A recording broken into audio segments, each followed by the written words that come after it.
What an interesting time in college football. What an interesting time at the University of Alabama. It kind of goes hand in hand. We are live high atop a stormy downtown Tuscaloosa, Alabama. Pate State Speaker Series on the road. We're going to have Kalen DeBoer for a lengthy chat a little bit later tonight. It is Tuesday, April 2nd, the year of our Lord 2024. I'm going to give you as much of a peek behind the scenes here as we can tonight in good faith. I'm also going to give you a metric ton of scoop and intel that we've gathered from spring practices all across the country. We got the Clemson mood tracker tonight. I'm going to try and answer in April who legitimately can win a national championship this year. Not just make the playoff, because like roughly half the sport's going to now that it's 12 teams, soon to be 14, but who can cut through all that and win a national championship? Is there a difference in those two? Yes, kids, there is. They're watching us in Monroe, Louisiana, Fargo, North Dakota, Akron, Ohio, and beautiful Alabaster, Alabama. If you haven't been following on the socials, what are you doing? Follow at Late Kick Josh. Great behind-the-scenes content from here today. I've got it on pretty good authority.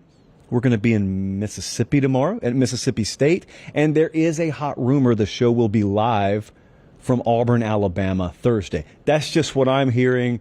We'll see how it pans out. But there's a lot of good stuff to be found on the socials above and beyond what we're doing on the show here tonight. So I'm going to give you a little behind the scenes on Alabama. But first, I wanted to take you down a road. Colin, if you're watching, wherever you are, I miss you, by the way. Here's a good endpoint for you. Who can legitimately win a national championship this year? I know it's early, guys, but we don't take an off season.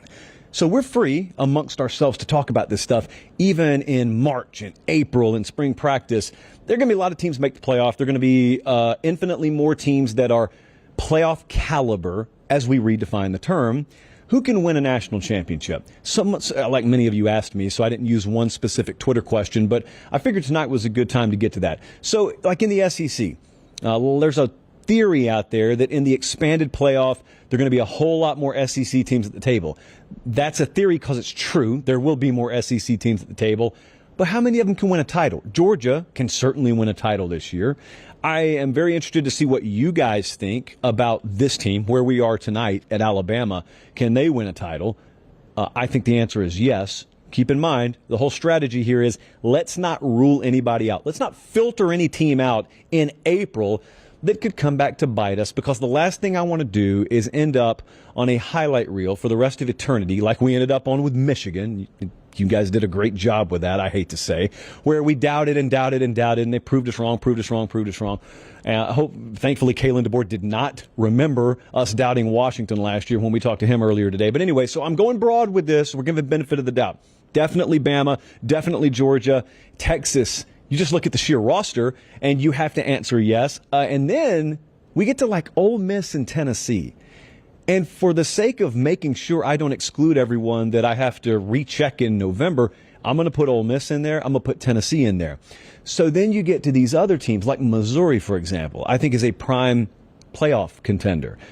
Texas A&M, if things break right, even in year one, could be a playoff contender. Auburn. Going to talk more about them Thursday. We're going to be down there Thursday. I would call them like a fringe team that could maybe challenge for a playoff spot. These are not teams that, even if they were to make the playoff, I would think can go the extra couple of miles of winning a title. But there are a handful in the SEC that I think are capable. In the Big Ten, the handful is a little bit lighter. Ohio State's definitely there. I'm going to put Michigan there. Now, a lot of you guys are going to doubt me on that. A lot of you guys are going to say, everyone left Michigan. Well, everyone didn't. A lot of people did. And I'll grant you all that. Like returning production, they're going to be way down in the 100s. But what they're going to have is a really good to potentially dominant defense again this year. And that will give them time.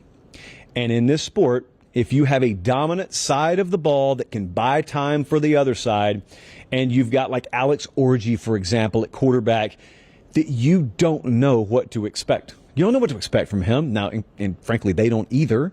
But we don't know. I mean, we see first-year starters every season in this sport that blossom. You also don't know how active Michigan could be either way post-spring in the portal, so that goes for everyone. No one's roster is totally settled right now. But I'm not ruling Michigan out of that. There are too many really good football players up there and too many hungry coaches, because frankly, half that staff, if not more, turned over as well. So you don't have to worry about the usual title complacency hangover bug biting Michigan. Oregon, absolutely slam dunk national championship contender. I wrestled with Penn State. because you guys know I love Penn State. I play favorites, openly admit it. Penn State's a favorite that I like to play. I didn't put them in the national championship conversation. I'm wrestling. Look at me. If we weren't live, I would tell Gelby, cut, because I would really want to go back on this. But you know what? I'm going to trust the piece of paper in front of me. I can see Penn State making the playoff. In fact, I think this thing's tailor-made for Penn State to make the playoff. Can I see them winning like 3 more games once they get there? Kinda, but it would be a really big climb. There's a lot of new there. We're actually going to talk about them later because I got some stuff from spring practice up there for you. There's a lot of new there. There's both sides of the ball with coordinators. They've got to be more explosive. If all of those things were to come together, and they absolutely got the talent roster up there. It's just, they're not a long way away. It's just seeing all that happen this year, I don't know. It's not out of the realm of possibility. I put them just outside that bubble for now. I put USC outside that bubble. I don't think line of scrimmage-wise, even if they were to sneak their way into the playoff, maybe not sneak, maybe they forged their way into the playoff. Being what you need to be at the line of scrimmage, I'm not sure, man for man, they would have that this year. Wisconsin, I don't think the top-end, like, perimeter skill they would have if they got there. So those are teams on the periphery that may be playoff contenders but not championship contenders. Now, in the ACC and Big 12, I'm going to go ACC first. Florida State, yep. Clemson, yep. Can't rule the talent rosters out. Just the minimum baseline caliber of athlete that history has proven you need to have to contend for this thing. They've got it. Can't rule them out. I'll be roundly made fun of in the comment section for the next one, but that's okay. Miami's also got that. So I'm not going to rule them out. But I am going to rule NC State just being out. NC State playoff contender, but probably not national championship contender. And there will be a fair criticism that will come my way within the next 5 seconds. And that will be, according to your own FanDuel odds, don't they have like, well, actually, Colin, Jesse's got it pulled up for me right now. At Louisville, just out of nowhere, is at plus 500. So like Louisville and Miami have comparable playoff odds. I'd put Miami in this bubble that could theoretically win a title, whereas I wouldn't put Louisville in there. And it's all about what happens if they make it. Like if Miami makes the playoff, it's because Cam Ward ended up being a star this year. So if Cam Ward ends up being a star this year, that means he's fulfilled everything about his potential. That's the kind of quarterback that just goes off in the postseason. Whereas I don't know that Louisville or NC State would possess that, if that makes any sense to you. Virginia Tech would be outside of that national championship bubble. A lot of questions there, but hope. We were just there the other day. North Carolina, ditto. Hope, but a lot of questions. Notre Dame, not in a conference, but certainly is going to be a national championship contender. They are most every year, and people argue about that, and they're pretty much always wrong because they mischaracterize the conversation. In the Big 12, all right, I have a strategy with the Big 12 because it probably is going to be my favorite conference this year. The Big 12 is going to be fueled by doubt. So I'm going to tell you nobody in the Big 12 is a championship contender this year. And then I'm going to bookmark my own video, and I'm going to watch Kansas State, and I'll watch Iowa State, and I'll watch Kansas, and I'll watch TCU, Texas Tech, Oklahoma State. I'll watch them all, and I will openly root for myself to be proven wrong. The Big 12 will be probably the most entertaining conference, the most competitively balanced conference in America this year. Do I think there is a national championship contender, one that would emerge from that conference and go through Ohio State and Georgia en route to beating FSU in the title game? Probably not. That doesn't mean it won't be fun to watch because, as you know, here at Pate State, we do not define worth in college football as strictly whether or not you can make the playoff or win a national championship. Sometimes, kids, Saturdays in the fall exist independently, in terms of value, of whether they have a college football playoff sticker attached to them. So that's that. All right, as we roll on in the show, I've got a lot of folks watching right now, and I know many, many more will listen to or watch the replay. We are live from the University of Alabama tonight, and they have been more than hospitable today, and we appreciate that. And we're going to have Kalen DeBoer on the show a little bit later on. First time that we've had him on the show. He went really, really, really in depth on what it's like taking over Alabama. And some of the stuff you've heard him answer already, so I wanted him to go different directions and take you as far behind the curtain as he could, and he did. Trust me, he did. We went a good 30 minutes with him. So we'll talk to him in just a few minutes. But first, spring practice is either halfway or over halfway through for most teams out there. And so we got a lot of scoop that I wanted to get to as much as we can in this show tonight, like at Texas, for example. The quarterback room, they feel, could be the best in the country, with Quinn Ewers and then behind him, Arch Manning. And that's with Malik Murphy leaving. They still feel like they could go at least 1-2 with anyone in the country. And I'm not going to argue with it. They certainly are up there. I mean, and I think Quinn Ewers, in a different conversation, probably is one of the most important players in college football this year, because if he advances, it's the same thing with Carson Beck at Georgia. Like, if those guys progress, if they are better players this year than they were last year, it's the most common sense thing to argue. If your quarterback gets better, you get better. But it's never a guarantee. Just because a guy's returning in this sport does not mean you automatically get 10 or 15 or 20% better. But if he does, the next most interesting thing coming out of Texas, and Chip Brown has a lot over at Horns 24/7 right now that I would strongly encourage you guys to go read, is Isaiah Bond and DeAndre Moore are two receivers they picked up out of the portal. And you know what? Nyblack, the tight end, he and Bond were both at Alabama last year. Those are non-negotiables. Like, those guys have to pan out for them, and they feel like they are. And DeAndre Moore was from Houston. So far, albeit through spring practice, so far they're kind of cautiously checking those boxes. Like, we hit on him. We hit on him. I think at defensive tackle, with the amount of talent they lost, especially in run-stopping potential, they're probably not solidified there. My best guess is if Texas is active in the portal post-spring, which they will be because everyone will be, defensive tackle will probably be something to keep an eye on with Texas. But it's the fastest receiver room they've probably had under Sark, and maybe the fastest receiver room that Texas has ever had. That's not a guarantee of anything other than guys are going to run really fast, but it is a nice weapon to have at your disposal. Let's go up to Penn State. The Fighting Jessies up at Penn State. What's happening there? We hadn't talked a lot about Penn State this spring. Well, much as is the case with Texas, they wanted to get more explosive, and Penn State really, really needed to get more explosive. So they added Andy Kotelnicki. That was the offensive coordinator at Kansas last year. And James Franklin looked around and said, we don't push the ball down the field enough. And he was right. And you all said it too, not just him.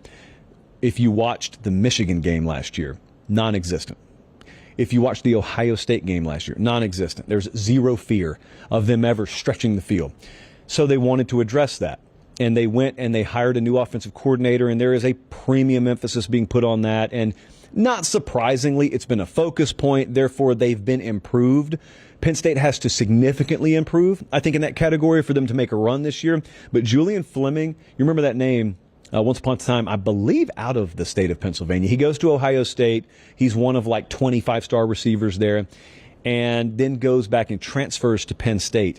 He's had a good spring. That's very encouraging to hear, because he's had a good spring, and A.J. Harris, who was a corner at Georgia by way of Central and Phoenix City High School, he transferred up there, and both those guys have drawn really, really good reviews. Talking to Tyler Donahue of Lions 24/7, and he's always got his ear to the ground up there. They covered Penn State very, very well. And those two names, like, that's who you should be focused on if you're trying to gauge how good Penn State could be this year. They're good, but also Abdul Carter, who's a mainstay there, was kind of given a choice. Like, you have such a versatile skill set. Where do you want to play? He's been at linebacker, moved to defensive end. And he's going to tear it up there, and the NFL will love that. They don't lack names in the linebacker room. The proven production and the dependable top-line depth, it's not a weakness. It's a question I have that I'm not sure they've answered yet, and that's what God made spring practice for, as Meemaw once famously said. So that's kind of an ongoing thing that we're looking at there.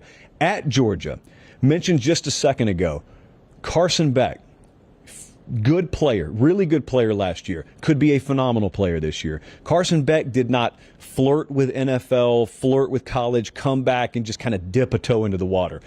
When he came back, he dove back in, and it's a huge year for him individually, For Georgia, every year is a huge year, but when we were down there last month, I mean, you talk to any staffer at Georgia, and the first thing out of their mouth, like I could ask the defensive line coaches about their position rooms, and the first thing out of their mouth would be, well, first off, getting Carson Beck back was huge. Now let's talk about our guys. So they all know. Like in that building, they all know how big that is. Everything I think that you're hearing about him from a hype standpoint is valid. So there's that.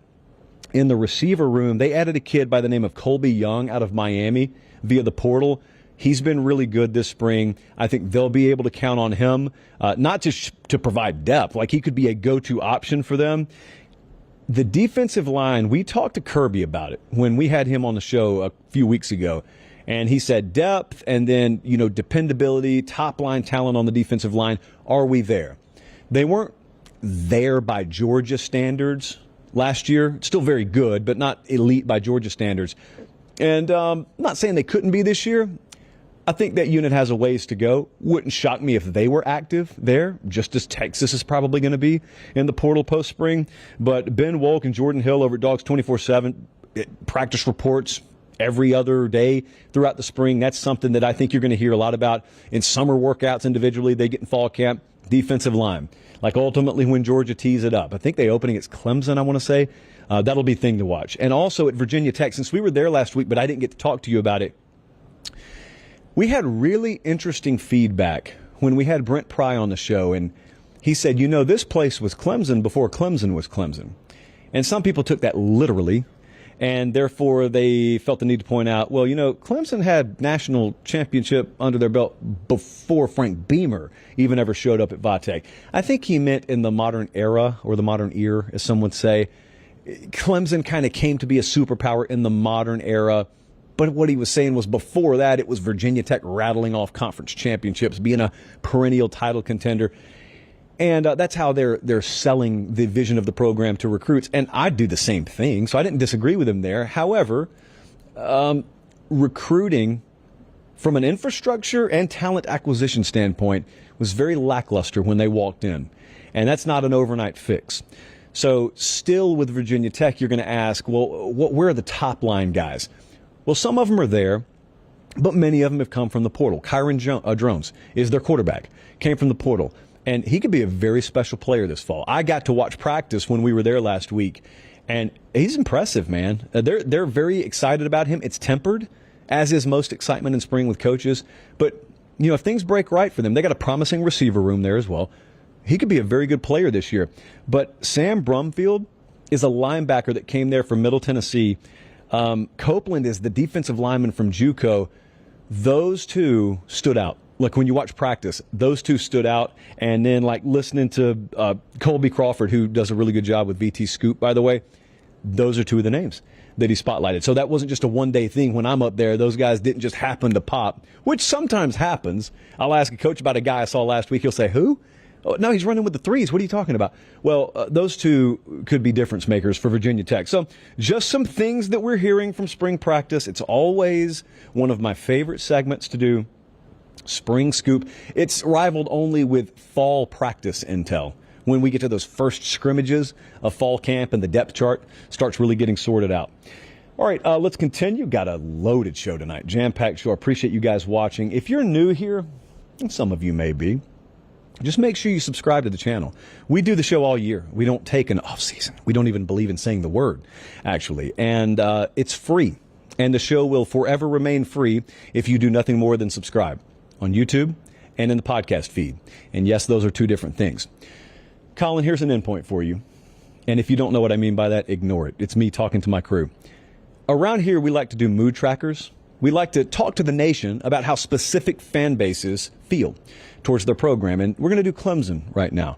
The Clemson fan base, at its core, what is the mood? I would characterize the Clemson fan mood as sort of trying to remember the combination.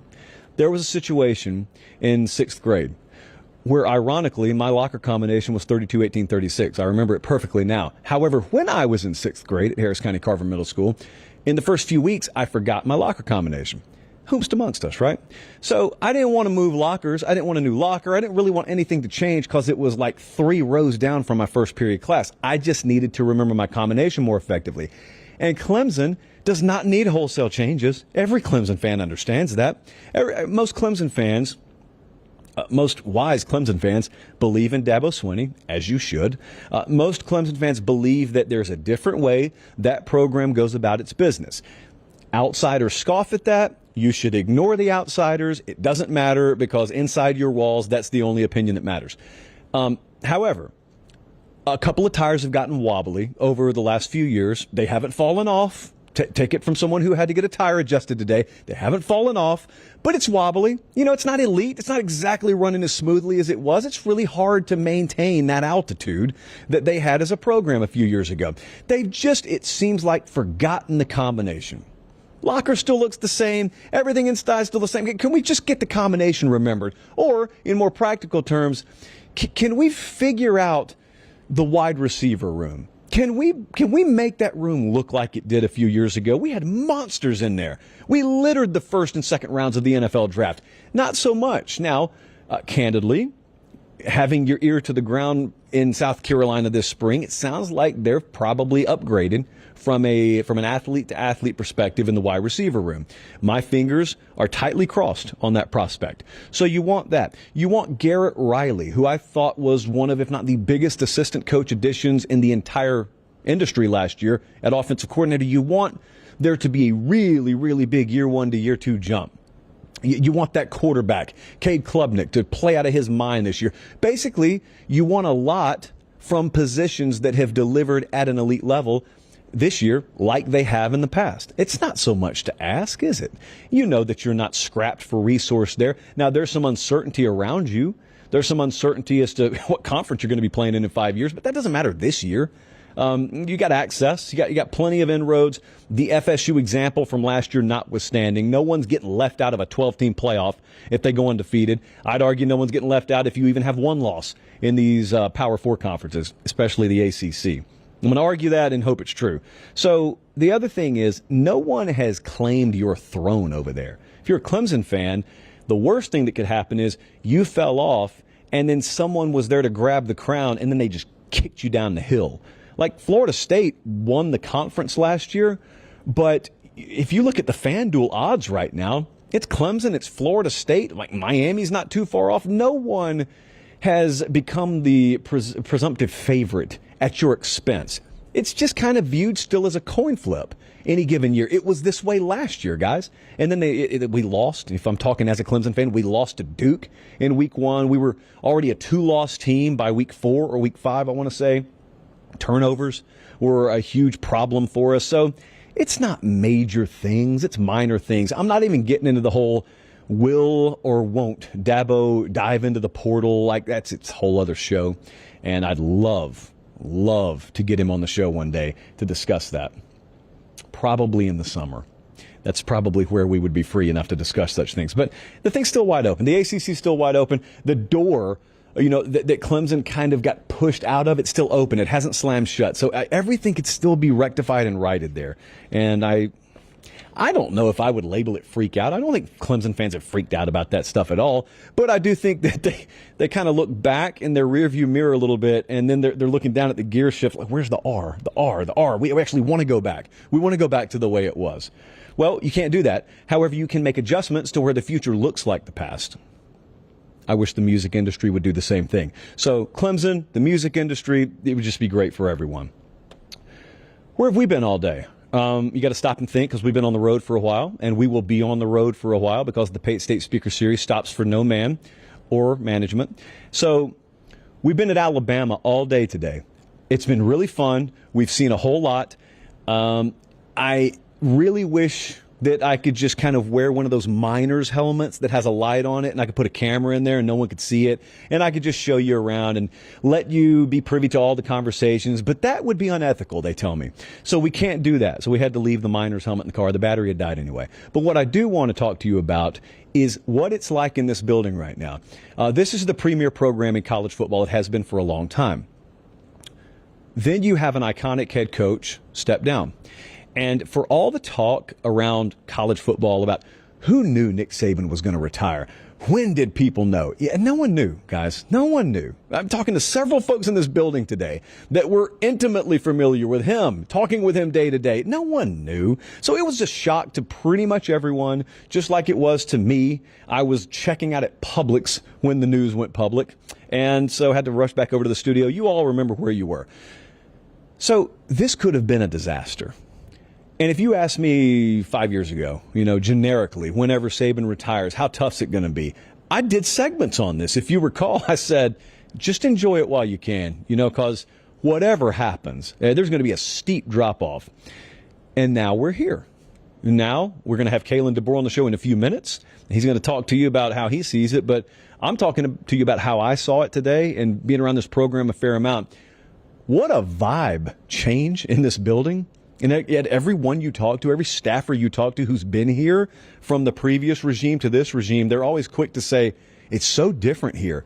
It's not worse. It's not better, or maybe it's for the better. It's just different, though.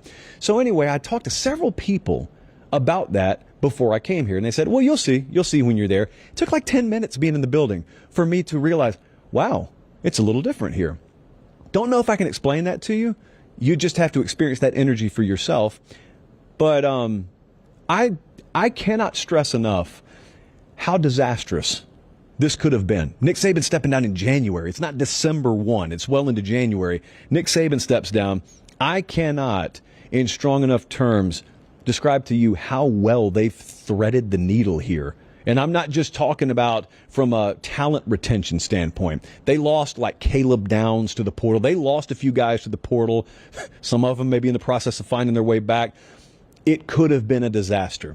And frankly, talking to some folks here, the worst fears were that it was going to be that way. And man, Kalen DeBoer got in here. He got his staff in here. And they steadied the ship enough to where they kept a large chunk, a vast majority of this roster, kept the guys they wanted to for the most part, and got good staffers in place. So this is something that I've touched on for a while on the show before we ever came down here. But it's a sentiment that's been echoed in the building from a lot of people I've talked to today is they understand very solidly, and they're not shy about telling you they got a really good defensive staff here. Everyone understands that Kalen DeBoer's offensive staff and his side of the ball will be very effective because we've watched it. Like we watched it at Washington and even before that. What I'm trying to tell you, and what I think you'll see pretty quickly this fall, is they upgraded. They didn't just maintain. Like Alabama upgraded the caliber of coach they have on the defensive side of the ball. And I'm not sure people saw that coming, and I'm not sure I saw it coming. That's something that really stands out. It's glaring is a word that a lot of people use to describe that. So I don't need to hype them up like they'll play football eventually this fall, but that's one thing. And number two is they are about to probably get after it a little bit in this post-spring portal window.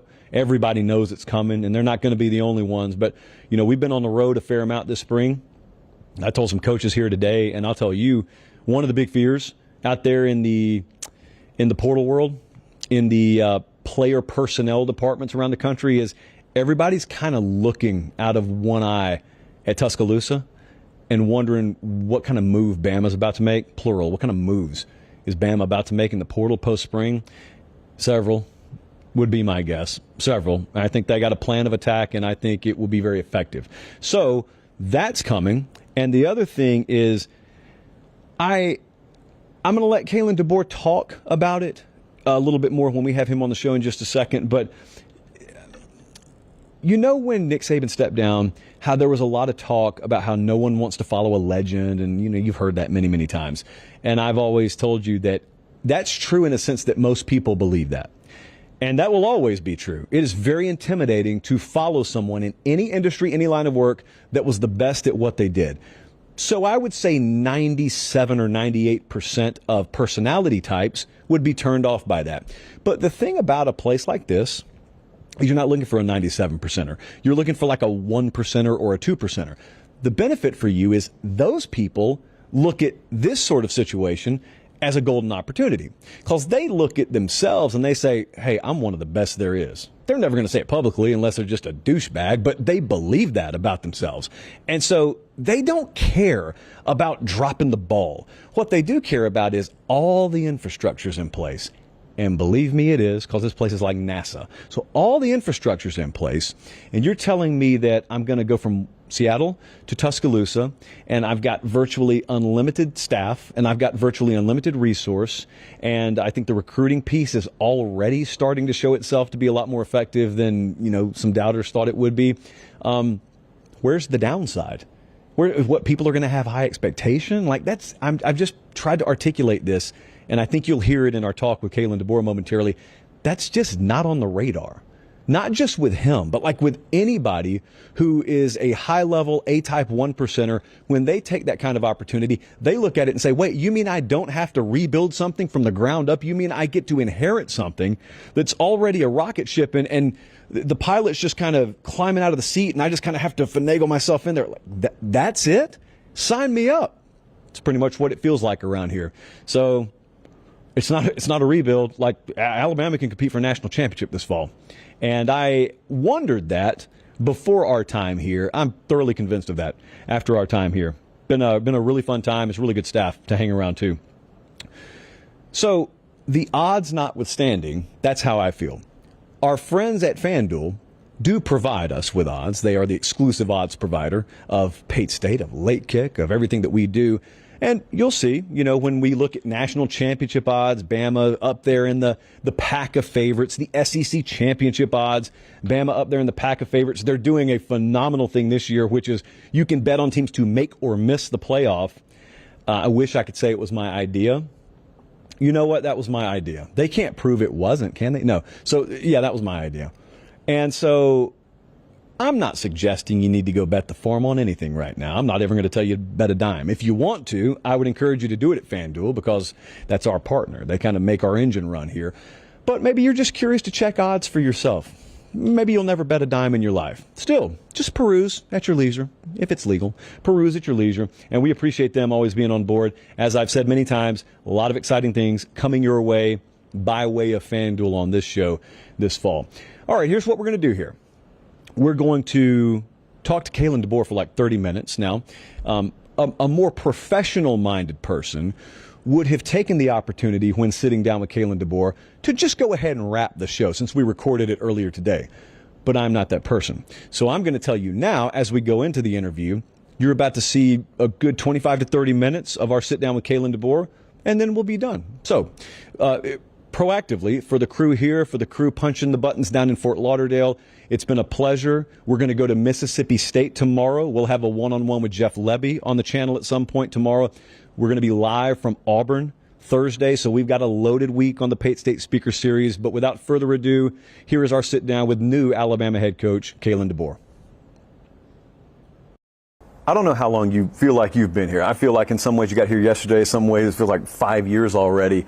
But I'm really interested. You just took over a major program, an institutional brand in the sport. How long does it take you to feel like you have fully assessed a program and a job when you inherit it? Yeah, time's flown by. It's hard to believe it's already the beginning of April, and we have 9 practices under our belt here this spring.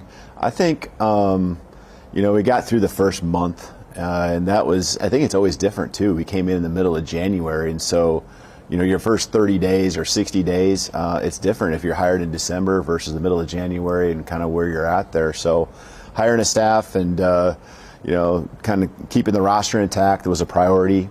Probably 30 to 40 days in, you kind of had a pretty good idea of kind of where we were at and found a rhythm to the day, kind of a cadence as far as, the schedules that we had set. And so it's just been awesome, though, seeing these guys respond and seeing the energy they continue to bring and the bar that they've set. There's a lot of high aspirations and goals that we have for this season. It's interesting when you walk around the building and when you talk to people who have been here from the previous staff and your staff's here now, everybody's really careful to say it's different. Not worse, not better, it's just different. It's a different vibe. You'll feel it when you walk in the building. And of course, we walked in the building today and we felt it. How would you describe the kind of culture and atmosphere that you want to foster? Yeah, I think it's exactly that. Those are some of the exact words I use. An environment that facilitate. Every right coach, and I think you're referring to this, leads in a different way. And there's multiple ways to win a lot of football games. I've seen it as an assistant, and my chances to be an offensive coordinator at different places. I was under a lot of really good head coaches, and they all have their different style, and it does have a different feel, and it's good. And the thing, again, I go back to just appreciating these guys were open to the leadership and the people I've brought in on this coaching staff. But I already referred, the aspirations, the goals are extremely high. We know that's the case and always needs to be the case here at Alabama. But how we get there and what it feels like and what the day-to-day vibe is, is going to be different no matter who the head coach is going to be. We've talked a lot about this on our show, but I would love to just hear it from you. There's a phrase, it's almost like bumper sticker logic. Everyone just blindly repeats it. They always say, no one wants to follow a legend. No one wants to be the guy after a legend. A lot of people think that way. Obviously, not everyone thinks that way. So when this opportunity was presented to you, how did you view the opportunity? Yeah, I viewed it as Alabama football and a great opportunity, a great job with resources and getting a chance to meet with Greg Byrne, just seeing his vision and how passionate he was about this place and wanting to make sure that the tradition and the pride continue on. It's what I want to be a part of. And I've had a chance, and I don't want to say, and speak in terms relatively to Coach Saban and what's been done here and the amazing job he did for 17 years. But, having had a chance to follow at, other universities, great coaches, a Jeff Tedford and Pat Hill at Fresno State, and Chris Peterson was there not soon before myself at Washington. And, you just embrace that. Like it's a privilege and an honor to be at a place like this. And Coach Saban's done an amazing job of putting the foundation in and, the infrastructure just that you need to be successful. And so we'll continue to grow it. We'll continue to build on it, and continue to make the alumni and fan base proud. So we're here, as we're recording, it's April 2nd. I assume you're kind of being immersed into a lot of Southern culture and a lot of things that you've heard about, you view from the outside, but you get it. It could be the cuisine. We could have severe weather around here today, so it's a whole new world down here in terms of weather. Buc-ee's gas station, I need you to make a trip there. Like, what about living in the South now has struck you? I know you spend a lot of time at the building, but when you've ventured out of these walls, what are some of the things that already have been like, that's what it's like down here? Yeah, I don't want to act like I've lived this far south, right? Been in Southern Illinois, recruited down in this area, had a good feel. The South Dakota, honestly, the South Dakota feel is probably one of the more recognizable feels that I have relative to living here, just kind of rural and, just kind of those type of things. I understand that there's other pieces to the culture and stuff too. So it is its own kind of different animal here. But it's been just really enjoyable. And what I do know is that the fan base is extremely passionate, and they're just excited about their ball. And whether it's the spring game or just following each and every practice here this spring, it's exciting for myself, our staff, our guys to continue to build and feel the energy and excitement that's taking place as we get ready for 2024. The whole talent acquisition aspect of college football, we used to just call that recruiting, but now you kind of lump it all in with NIL and the portal. When you guys came here, immediately you tried to retain guys as best you could, and some you were successful on, others hit the exit door. That is what it is. You can't control that. So there's this perception that this post-spring portal window, you guys will be able to be very active there, maybe more on the receiving end. Immediately when you walk in, is that something you just look at and you say, all right, let's hold on. If we can get to there, then we'll make up some ground? Because that used to not be the way it worked. You used to inherit a job and you kind of got the roster you've got in year one. Yeah. So what's it like now to know, no, there's this half a month period coming up where we can tangibly address this year's roster? Yeah, I think, as you said, they're in January. The thing to realize that I know you do is we're a 12-2 team. A national semifinal team, and so the talent that is here is a high level of talent. And there's guys that go to the NFL, and there were some guys that had entered the portal even before, either coach retired or I had an opportunity to get the announced as the head coach. So, that was what it was. But really our only opportunities, other than maybe a few guys that were out there in the portal, was to make sure that we really worked with our current roster and kept the great talent that was here, all in line. And again, I applaud our players. They really believed in this place. They believed in the message that was sent, starting with Greg Byrne through the staff that was continuing to work and operate each and every day here. And they believed in themselves. They believed that if they stuck together, that we could continue on this path that they've been on and this journey. And so we did. We dove full into our roster, really trying to build a staff and keep the roster at the same time. A lot of long days, but I think we did a really good job. I think the staff is great with building relationships, and I think the players really enjoyed their personalities. And we've come a long ways even since those early days.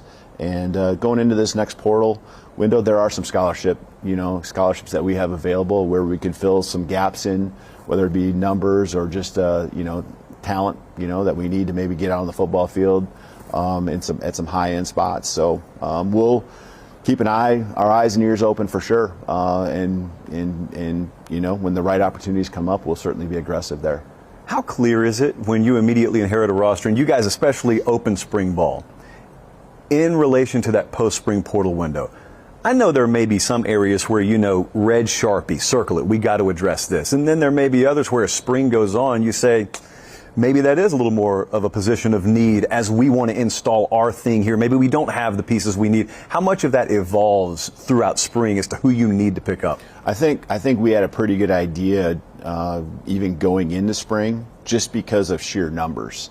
And it's pretty easy. I mean, anyone can look at our roster or see who entered the portal and see that there was a couple position groups that we're just short at. A defensive backfield, offensive line, just those numbers that you normally have, they aren't where they would normally be and where we'd like them to be. So, we gotta be ready there. And so it has nothing to do with even the level of talent that's on the football field for us or us being nervous in that way. It's all about just making sure you got enough guys to get through the season. DBs, and they're involved with special teams as well. In a lot of those reps. So we gotta make sure that we have the right numbers for the most part. You never hit exactly on the marks that you have set, but we need to be a little closer than where we are right now. There's this belief in the South that I think has some truth and then a lot of fiction to it, that only certain people are cut out to recruit in the South. And there's this tendency from folks who have been born and bred down here to look at outsiders who come in and say, won't work out here. And on the streets, I'm paying attention so you don't have to on the streets. I know you've heard this. A lot of people say, how well is that staff going to recruit down here? I've always maintained the formula for recruiting the South is just relentless work and then knowing people, with the emphasis on people instead of the emphasis on knowing. Yeah. And so I looked at you guys at Washington, and there was never a criticism about how much you worked. There's not been a criticism here of how much you've worked. And then I've looked at the logs of the official visitors you've had here and how many guys you just had on campus. I've never seen that many roll through here. I know the Ryan Williams piece is kind of the immediate North Star everyone looked at and said, landed him pretty quickly, but just looking out, how do you expect recruiting to go? How equipped do you guys feel, and what is your philosophy on that? Yeah, I don't think you could deny that. Haven't spent a lot of time recruiting at the intense level that is needed to here in the SEC, and so it was important for me to surround myself with guys either who were really familiar with the area, familiar with even the faces that were in the next cycle or two, the 25s, the 26s, so forth, or guys that were just elite recruiters in general. And I think we have a great combination on our staff. I've been very blessed to surround myself with a recruiting staff led by Courtney Morgan, and he did a great job of putting some of those pieces together to fill in the gaps that we felt were necessary to take care of those areas maybe that we were wanting to make sure we were on top of here early. And I think it's led to really good results here. As you said, there's been a lot of visitors to campus, and every time they come, they leave feeling really good about what they saw, what they felt, and it's opened up some doors again that I think at one point were maybe closed. Doesn't mean we get all of those guys, whether it's next year or the year after, but we're back in the game and continue to build those relationships. No one else will ever ask you this, I promise you. Have you ever seen the movie Devil Wears Prada? I have not. Okay, well, don't waste your time. But there is a scene in there where Meryl Streep, that's who it is, right? Yeah. So Meryl Streep meets so many people. She can't remember the names. She just has an assistant there to whisper the names in her ear. How many people have you met since you got here? And how are you retaining those names? Because I think that would be the secret biggest challenge of taking this job. Yeah, you're right. It is a lot.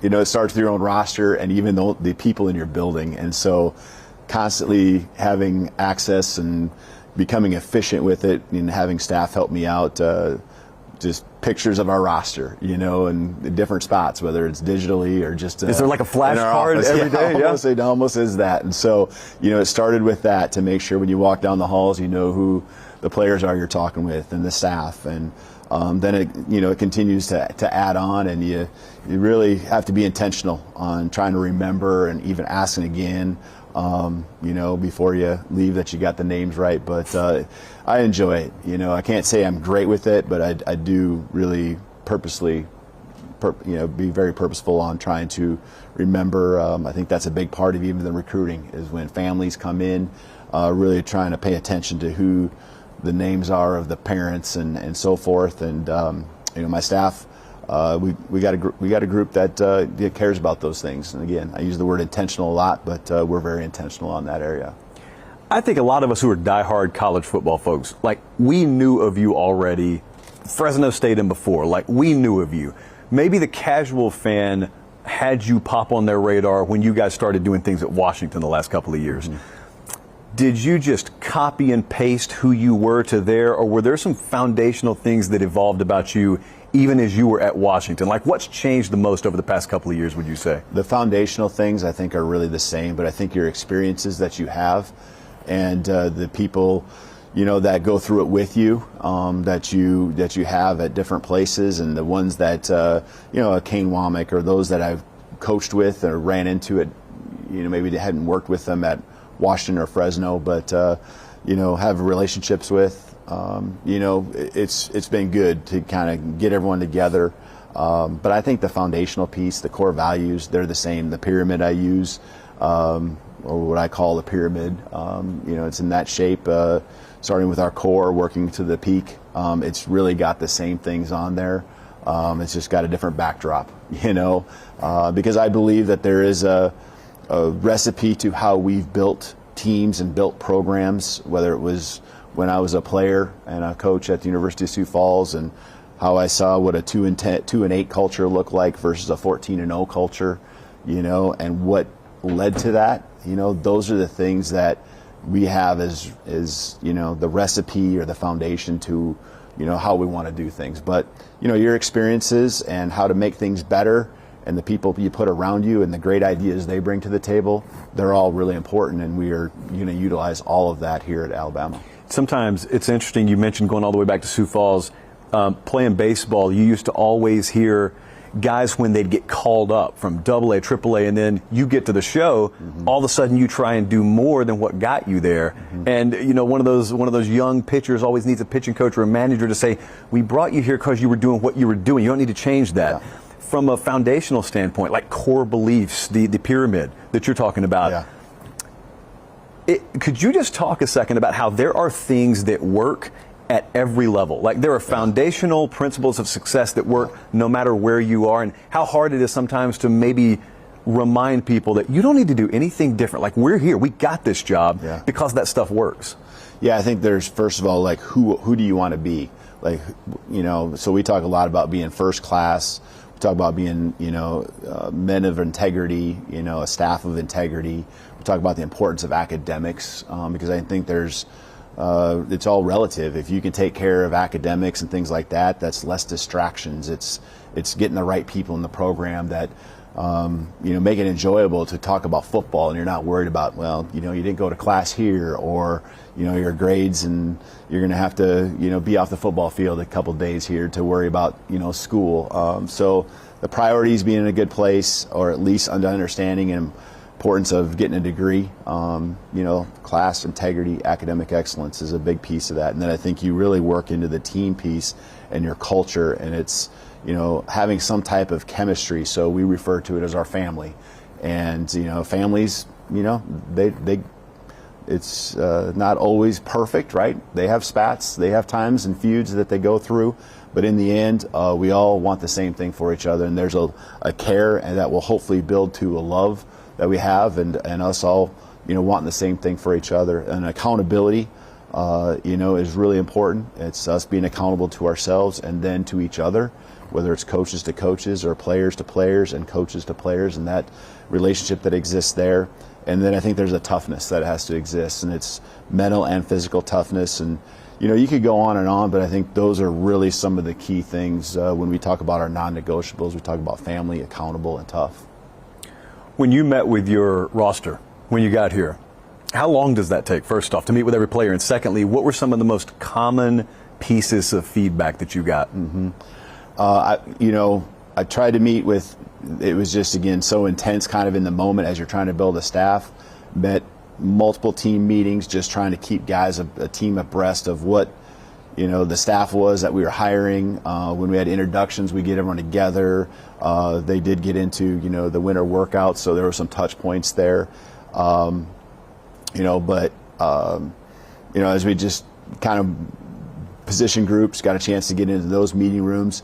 And I think there were a lot of one-on-one meetings, just kind of guys that needed to, have them, or guys that requested them. And, I think some of those are still happening, and I try to, again, be very, very intentional, purposeful on trying to have those touch points with guys.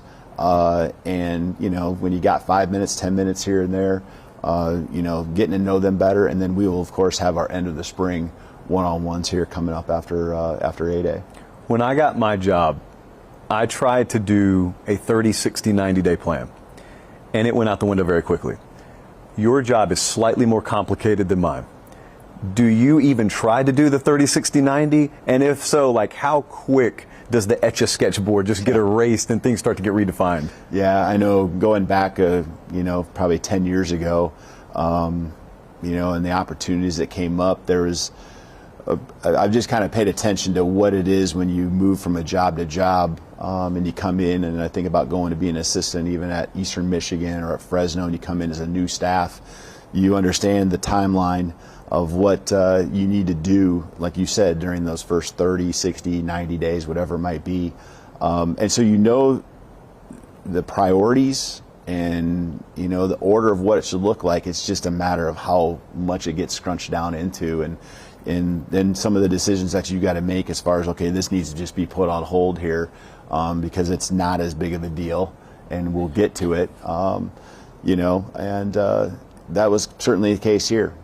Taking a job at Washington on December 1st was much different than taking a job at Alabama on January 12th. And so much different deal. But those experiences and those kind of priorities that I had, they were kind of a baseline for me to be able to hit the ground running. And, I think make the most of the each and every day, and, getting a staff around me that was at least informed and, organized in our pursuit.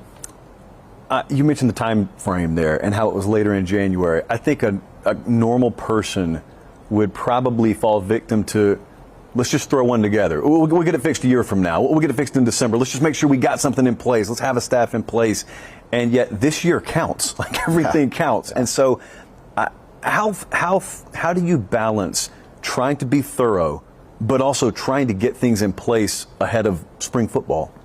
Yeah, to me it was all about getting the right people, and getting the right people in the building, players and staff. That was the key. And when you get the right people, they figure it out, and you give them the guidelines and kind of designate kind of who's in charge of what.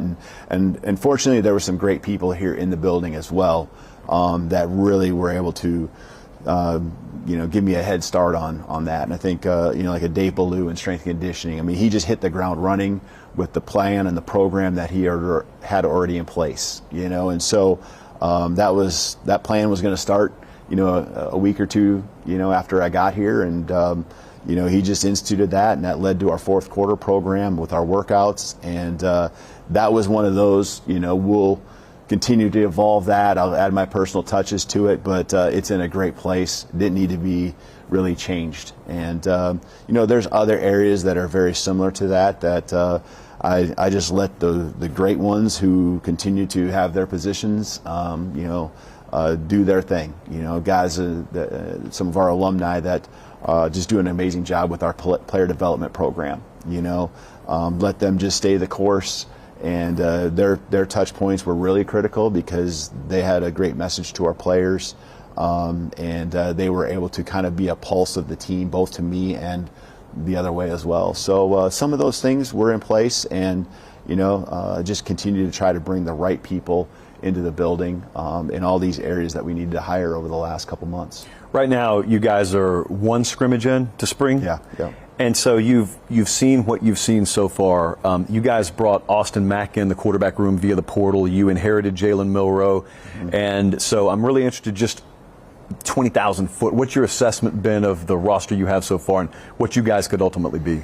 Yeah, I think the first scrimmage was good. There's some learning lessons. Probably penalties was the first thing, and it just tells you that there's a lot of guys still thinking, and penalties that were, pre-snap penalties and false starts, or, just a couple things here and there. So, that's been already better here this week. And it's just more of the guys, wanting to be great. And, they've responded to that, challenged them. They knew it when we were on the field. But the first scrimmage, really, I was really pleased. Both sides of the ball had their moments. From a head coach standpoint, you don't want one side dominating the other.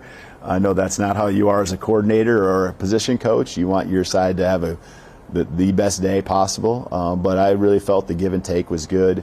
Position-wise, you brought the quarterback position up. Yeah, certainly Jalen brings a skill set that's very unique, dual threat, can do a lot of things with his legs, but also just got an extremely strong arm, continues to learn the offense, become more comfortable, and he's got some great quarterbacks also in that room around him that have done some really good things. I mean, all four of our guys that have taken the reps, you see why they're here, and they bring great value, and you would feel pretty comfortable with any of them out there on the football field, and so they've all really raised their game. I love the way that they work together.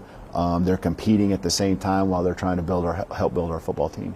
I'll wrap up with this. You are going to go into a lot of really incredible road environments in the SEC. You've got an incredible home environment.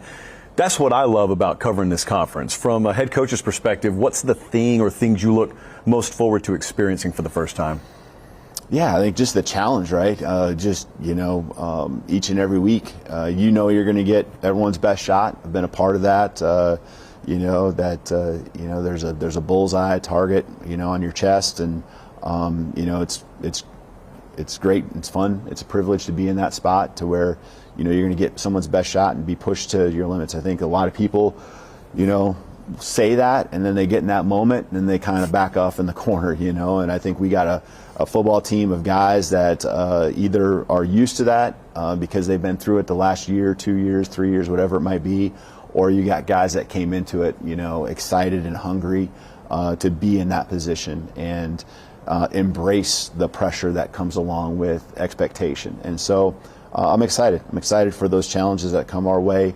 I think we're laying down a great foundation again and how we're going to operate when those big moments come, from a mindset standpoint, and just developing a belief and an attitude, creating confidence through our preparation. Kalen DeBoer, this was incredible, man. Yeah, Appreciate it. Thank you. Appreciate you being here.